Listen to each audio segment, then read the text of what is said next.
নমস্কার বন্ধুরা, ফ্লেভার্ড ফ্যান্টাসিয়ার নতুন একটি এপিসোড নিয়ে আবার হাজির হয়ে গেছি। আজকে আবার চলে এসেছি রেস্টুরেন্টের ফুড রিভিউ নিয়ে। 25 অগস্ট এই সানডে আমার হাজব্যান্ডের জন্মদিন ছিল, আর তারই সেলিব্রেট করতে আমরা পৌঁছে গেছিলাম মোবিনা অ্যান্ড ইন্দো আরব রেস্টুরেন্টে। লোকেশন হলো বিটি রোডের ওপরে ধানকল স্টপেজ গ্রিন ভিউ নার্সিংহোমের কাছে। সোদপুর থেকে একটা অটো, টোটো বা হাতে টাইম থাকলে পায়ে হেঁটেও পৌঁছে যেতে পারেন। এবারে চলুন আপনাদেরকে ইন্টেরিয়রটা দেখিয়ে দিই। ইন্টেরিয়রের মধ্যে প্রতিটা কোণায় অ্যারাবিয়ান কারুকার্য তুলে ধরার চেষ্টা করা হয়েছে, যেটা আপনাদের মনোমুগ্ধ করতে বাধ্য। সিটিং অ্যারেঞ্জমেন্ট দু রকমের আছে, আপনারা আইদার চেয়ার টেবিল ইউজ করতে পারেন অথবা এরকম গদিতে বসতে পারেন। নর্মালি অ্যারাবিয়ানরা এরকম গদিতে বসেই খাবার খায়, সো আমরাও এর অন্যথা হরিনি, কারণ অ্যারাবিয়ান রেস্টুরেন্টে এসে চেয়ার টেবিল ইউজ করাটা আমার মতো বোকামো হবে। তাই আমরা গদিটাই ইউজ করেছি, রেস্টুরেন্টে বসে অ্যারাবিয়ান ফিল আসে যাতে। জোকস অ্যাপার্ট, রেস্টুরেন্টের ইন্টেরিয়রটা সত্যিই অসাধারণ, কিন্তু স্পেসটা বেশ ছোট। 35 থেকে 40 জনের সিটিং অ্যারেঞ্জমেন্ট রয়েছে। উইকেন্ডে একটু ভিড় হয়ে গেলে বাইরে ওয়েট করতে হবে। গদিতে বসার সাথে সাথেই এরকম টুপি প্রোভাইড করা হয়। টুপি পরে সাথে সাথেই কটা ফটো তুলে ফেললাম। অনেক আড্ডা হলো, এবারে চলুন কিছু খাওয়া যাক। আমরা প্রথমেই অর্ডার করেছিলাম sweet and sour fresh lime water, কারণ যেহেতু এখানে mostly item kebab, barbecue, grill item, Arabian rice, biryani, mandi, sizzler টাইপের, তাই এগুলো ডাইজেস্ট করার জন্য এই ড্রিঙ্কটা খুবই প্রয়োজন। স্টার্টারে ট্রাই করেছিলাম লাহাম আদানা কাবাব। এই আইটেমটা মাটন কিমা দিয়ে প্রিপেয়ার করা হয়। ডিপ হিসাবে দেওয়া হয়েছিল ধনিয়া পুদিনা চাটনি। কাবাবটা এতটাই সফট ছিল, মুখে দিতেই মেল্ট হয়ে গেছে।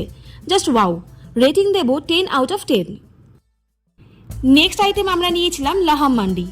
এই মান্ডি 3 টাইপের হয়, 2 জনের, 4 জনের অ্যান্ড ফ্যামিলি প্যাক। আমরা 2 জনের মান্ডি অর্ডার করেছিলাম। এই মান্ডির মধ্যে ছিল Arabian rice, chicken Afghani tikka 2 stick, chicken lasooni tikka 2 pieces, chicken tandoori 2 pieces, chicken gravy 2 pieces, mutton 2 pieces, salad, raita, mayonnaise and ধনিয়া পুদিনা চাটনি। এভরি কাবাব ওয়াজ ওয়াসম। চিকেন কাবাবগুলো খুবই সফট অ্যান্ড ওয়েল ম্যারিনেটেড। মাটনের পিসেসগুলো এতটাই সফট যে দেখতেই পাচ্ছেন টান দিলেই ছিঁড়ে যাবে। অ্যান্ড লাস্টলি অ্যারাবিয়ান রাইস, যেটা অসাধারণ বললেও কম। বিরিয়ানি অ্যান্ড পোলাওয়ের মিক্সড একটা ফ্লেভার রয়েছে। রাইসটার মধ্যে জায়ফল, জাবিত্রি অ্যান্ড অন্যান্য স্পাইসেসের একটা আলাদাই ফ্লেভার রয়েছে। আপনি শুধুও এই রাইসটা খেতে পারবেন। Highly recommended. মোবিনাতে আসলে ডেফিনেটলি মান্ডি ট্রাই করবেন। রেটিং দেব 9 আউট অফ 10। 1 নম্বর কাটা হলো কারণ চিকেন গ্রেভিটা ভালো লাগেনি। নেক্সট আইটেম আমরা সাইড ডিশ নিয়েছিলাম দেশি ঘি মাটন। 4 পিসেস থাকে প্লেটে। মাটনের সাইজটা একটু ছোট, কিন্তু গ্রেভিটা দুর্দান্ত ছিল। আর মাটনের সফটনেস নিয়ে নতুন করে কিছু বলার নেই। গ্রেভির মধ্যে মশলার ব্যালেন্সটা ভেরি অ্যাডজাস্টেবল। রেটিং দেব 9 আউট অফ 10। 1 নম্বর কাটলাম পিসটার জন্য। And last not the list, ডেজার্টে নিয়েছিলাম অ্যারাবিয়ান ডেজার্ট কুনাফা। এই ডেজার্টটা আমি বাড়িতে আগেই বানিয়েছিলাম, আমার চ্যানেলে অলরেডি আপলোডেড। ডেসক্রিপশন বক্সে লিঙ্ক দিয়ে দেবো, চেক আউট করে নিতে পারেন। কুনাফা যারা একবার খেয়েছেন তারা বারবার খেতে চাইবেন।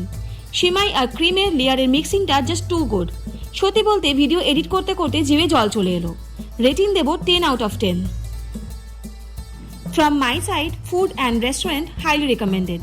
অবশ্যই একবার ট্রাই করবেন। আপনাদের যে কোনো অকেশনে অথবা কাপল, ফ্রেন্ডস অ্যান্ড ফ্যামিলি প্রত্যেকে কিছুটা টাইম কাটিয়ে আসতে পারেন এরকম অ্যারাবিয়ান এনভায়রনমেন্টে। And of course the delicious Arabian cuisine. এবারে আপনাদের মেনু কার্ডটা একবার দেখিয়ে দিই। আপনাদের মেনু কার্ডটা দেখাতে দেখাতে কিছু ইনফরমেশন শেয়ার করি। অ্যারাবিয়ান ল্যাঙ্গুয়েজে দেজাজ মিন্স চিকেন, লাহাম মিন্স মাটন, মুশাক্কাল means fish, mandi means Arabian rice variety of pulao, যেখানে রাইস, মাংস, কাবাব একসাথে কুক করা হয়। জুবরিয়ান মিন্স আরাবিয়ান ইয়াকনি বিরিয়ানি। আশা করি আপনাদের কিছুটা হেল্প করতে পারলাম, আর আপনারা মেনু কার্ডটা অবশ্যই একবার চেক আউট করে নিন। তাহলে আজকের ব্লগ এইটুকুই। আজকের এপিসোডটা আপনাদের কেমন লাগলো অবশ্যই কমেন্টস করে জানাবেন। আর যদি ভালো লাগে তাহলে চ্যানেলটা please like, share and subscribe করতে ভুলবেন না। পাশে থাকা বেল আইকনটা অবশ্যই প্রেস করে দেবেন, যাতে এরকম নিত্য নতুন রেস্টুরেন্টের রিভিউ আপনাদের কাছে সর্বপ্রথম চলে যায়। সবাই সুস্থ থাকুন, ভালো থাকুন। অনেক ধন্যবাদ পাশে থাকার জন্য। দেখা হচ্ছে নেক্সট কোনো ভিডিওতে। ততক্ষণের জন্য টাটা।